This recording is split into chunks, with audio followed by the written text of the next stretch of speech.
Nous allons voir dans cette vidéo la résolution de systèmes d'équations linéaires en utilisant la méthode de Gauss.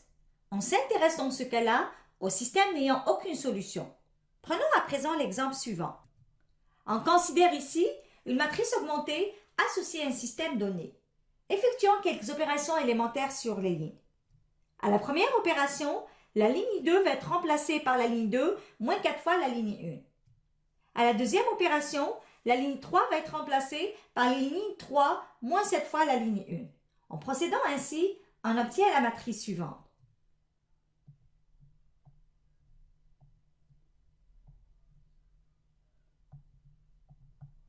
Continuons maintenant avec l'opération suivante où la ligne 3 va être remplacée par la ligne 3 moins 2 fois la ligne 2. On aura ainsi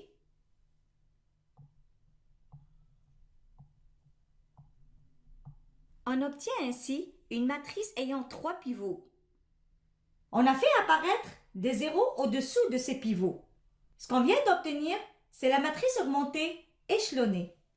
On vient de voir ensemble qu'au moyen d'opérations élémentaires sur les lignes, on a pu transformer une matrice augmentée en une matrice augmentée échelonnée.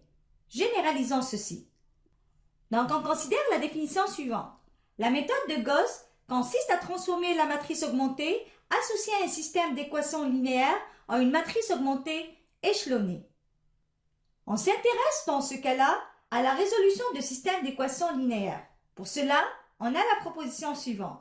Un système d'équations linéaires peut avoir une solution unique, une infinité de solutions, aucune solution. Dans cette vidéo, on verra des systèmes n'ayant aucune solution. Considérons maintenant un deuxième exemple. L'objectif ici étant de résoudre un système de 3 équations à 3 inconnus.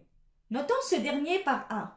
Pour utiliser la méthode de Gauss, on va devoir dans un premier temps représenter ce système par sa matrice augmentée.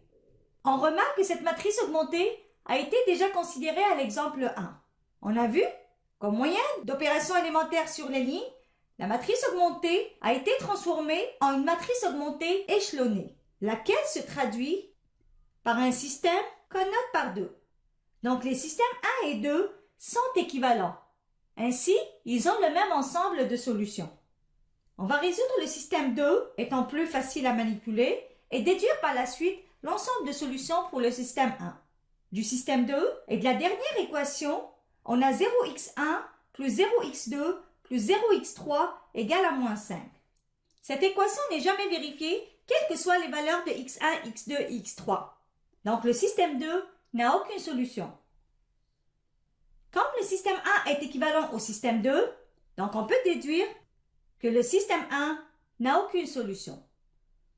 Prenons maintenant un troisième exemple. On voudrait résoudre un système de 3 équations à 4 inconnus. Pour utiliser la méthode de Gauss, on va devoir dans un premier temps représenter ce système par sa matrice augmentée. À la deuxième étape, je vous demande de déterminer la matrice augmentée échelonnée.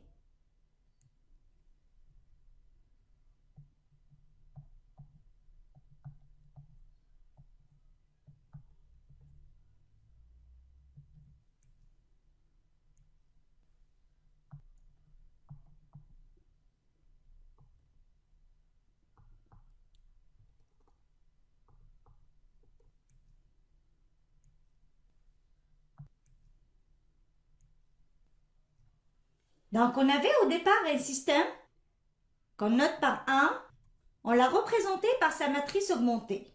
En effectuant des opérations élémentaires sur les lignes, cette matrice augmentée est transformée en une matrice augmentée échelonnée.